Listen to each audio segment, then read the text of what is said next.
Good morning, guys. This morning we are going to compare character traits of two characters that we've read about this week, or not this week, in this unit. So we have read how Dorothy's scared. It's going to be a long day. We have read how Dorothy saved the Scarecrow and Come Away with Peter and Wendy. So what I'd like for us to do is compare the character traits of Dorothy and Wendy, and then use those character traits to decide which character has the most positive character traits and would make a better friend. So we're going to fill out the evidence chart and whether we think that's a good character trait or not. And then today in your reading response, you're going to respond to this prompt. So in an opinion writing, which is what we're focusing on today, opinion writing, we make sure more than ever, even more than normal, that we're using those evidence-based terms. I think that so-and-so is a better friend because the text stated that. Their actions showed this. Their words were a good example of that. So we're going to be using a lot of that evidence-based terminology in our response and really trying to persuade Miss Corbin or I of why you think Dorothy or Wendy was the better friend. And remember, with opinion writing, there's no right or wrong opinion. An opinion is simply what you think, how you feel, and we all can think and feel differently. It's different than facts. Facts we can prove because we have numbers like data, we've done research, we've found scientific studies. There is a right answer. An opinion is just your thoughts and feelings. And I'll be honest with you, when I was going through preparing for this lesson, I could almost see me rather having one or the other, depending on the kind of person you are. You may lean a little more towards one character versus the other as a better friend because that person may have more character traits that you need to be a better person. So there's no right or wrong answer as long as you use evidence to support your opinion. So in my book, I have my reading book with me, so you need to get yours out. Now I'm going to kind of walk you through some of the evidence that I came across. Now, you are more than welcome to add your own text evidence to this chart as you prepare to write this afternoon. But I'm just going to help you out a little and give you some different things that I found that I thought you guys would agree with based on the reading we did together and the annotations we made together. Now, this whole unit, we've been really focusing on how actions and dialogue, which is people's words, how they shape a character, how we can see that character, how the character reveals themselves through the things they do, the things they say. So those are some of the things that I focused on in our stories. So I'm just going to start with Wendy, and then I'll move to Dorothy, so that I can move through the story in sequence and not have to go back and forth and back and forth. I'm going to leave this character traits of Dorothy and Wendy, is this being a good friend, up to you to fill out. You're going to enter yes or no for each thing that we put in our text evidence, because some people may think that that is a good trait and some may not. So this side over here, that's this yellow color, I'm going to leave blank, that you're going to fill in. All right, so starting with Wendy, I'm going to put a P for the paragraph. I have paragraph 10. And this is when Wendy first meets Peter. And it says, she was much pleased and bowed beautifully to him from the bed. So I'm going to actually put with my quotations, she was much pleased. Oh, please excuse my puppy in the background. I hear him and I know you do too. And bowed beautifully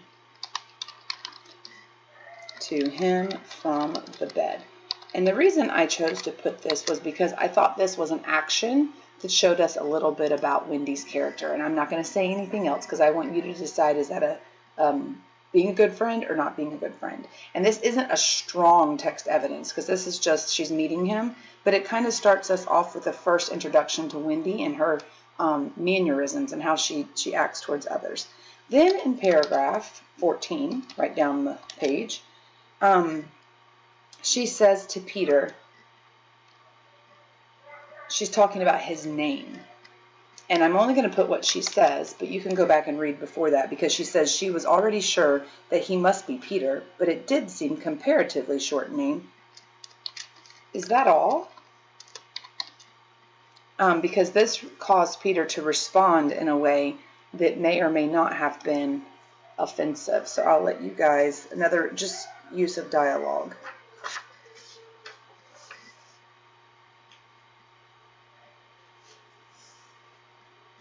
No, I'm taking that away. I don't think that's a good example at all, actually. Paragraph 16, let's skip to that. Because she was just asking a question, and it may have offended him, but she wasn't being ugly. All right, they have the conversation about his name, and she says, "I'm so sorry," said Wendy. Mora Angela. Okay, so another example of dialogue. All right, then we have in paragraph 31 where Wendy offers to sew on his shadow. It must be sewn on. Notice where my commas are going. When I'm writing my dialogue, do you notice the comma goes on the inside of the quotation marks if it's not the end of a sentence? Well, it's always on the inside, actually. But when it ends up here, we have the period and quotations. Even when we say said so-and-so, our comma goes on the inside. So all punctuation when we're using dialogue goes on the inside of that quotation mark. She said, just a little patronizingly. Pay attention to the word patronizingly and what we said we thought that, or what that word meant. We discussed that in class. So if she's saying it patronizingly, because that means a little bit different than just making a suggestion. And I added this because this was kind of her solution to his problem. And I don't know if you guys have caught on to this yet, but in Dorothy Saves the Scarecrow and Come Away, Dorothy and Wendy both play a major role in helping the other character solve a problem. So I really liked the idea of comparing the two of them because they both were friends that helped solve problems. It's us looking a little deeper into their character and the way they interact with the character that they're helping, and whether or not you think one would be a better friend. And then paragraph 33, Wendy says, "You're dreadfully ignorant." And I have a spelling here. I left off my F. And something else that I wanted to bring to your attention is that I don't know if you've also noticed this or not. I'm going to also add here because it goes with it. Is that both characters are dealing with a character like Peter and Scarecrow, who are both ignorant in a way. Peter doesn't know much because Peter's not a real boy and he's only used to what happens in his world. The Scarecrow doesn't know much because he has no brains. So really pay attention to the way that Wendy speaks and acts towards Peter, and how Dorothy responds and interacts with the Scarecrow, even though both of them are lacking a little bit of that ability to think or to understand or to know. They're both a little ignorant. After she says that you're dreadfully ignorant in paragraph 35, she goes on to say, but she was exulting in his ignorance. That also is a huge action that says something about Wendy. Okay, so that's all I have for Wendy that I thought were either words, a lot of them are words, she did a lot of talking, or actions. So then I moved on to Dorothy and the Scarecrow. And just like we said, she was much pleased and bowed beautifully to him from the bed with Wendy, we also have Dorothy when she meets the Scarecrow. I'm going to put a CSC Dorothy so you know that we're switching characters. This is paragraph 8. She says,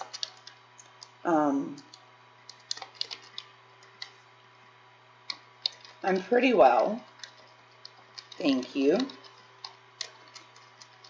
Dorothy replied politely. How do you do? Add my quotations here. Okay, so there's her meeting the character. So we have these situations here where they're both meeting their other character and how the words they use to respond. Then we have on paragraph 12, and I hope you're following along with me when I give you a paragraph, looking to see what I'm talking about. A lot of it we've already highlighted. We have Dorothy, again, these are not words, I am just quoting it from the story. So some of this is dialogue that I'm using quotation marks for. Some of it I'm using quotes because I'm copying it straight from the story. And so I'm copying it word for word. Dorothy reached up both arms and lifted. Oh, I'm spelling everything wrong while I'm not looking. Technology. Arms. Sorry, and lifted the figure off the pole. Okay, so she's taken the scarecrow down off his pole. Again, we have another situation where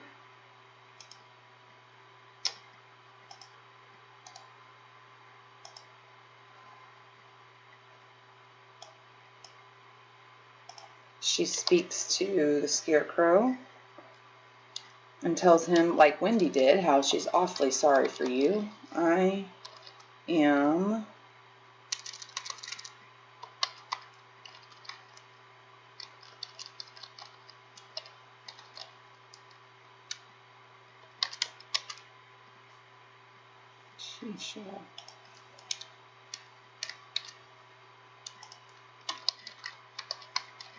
awfully sorry for you. Again, showing that she has compassion for others, just like we had with Wendy. Then she says in paragraph 22, she invites him, and I'm going to put periods here because I'm not typing the whole sentence, because she says, I cannot tell she returned, comma, quotations, but you may come with me if you like. So she invites the scarecrow to come with her to the Emerald City with Oz. And the last thing I had from this story for Dorothy was when she, on paragraph 26, when she says, when it says, Dorothy helped him over the fence and they started along the path. And I'm going to put ... because it just says on their way to Emerald City. So those were the things I had for Dorothy. So I know it was a little bit long sitting here listening to me talk and type, but I wanted to be able to give you these evidences so that as you prepare to begin writing, you have these. Now, the first thing you need to do is come over here and read each one and say, is this being a good friend, yes or no? Okay, and some of these may be tricky, and you really need to pay attention to the words and the tone that's being taken, and then choose Dorothy or choose Wendy. I will share this with you on your Google Classroom assignment, and then that way you'll have it to finish the yes and no's, and then you can copy and paste this right out of the chart into your story, as long as you say the author stated, the text says, use those evidence-based terms. All right, my friends, we will see you in just a bit for small group.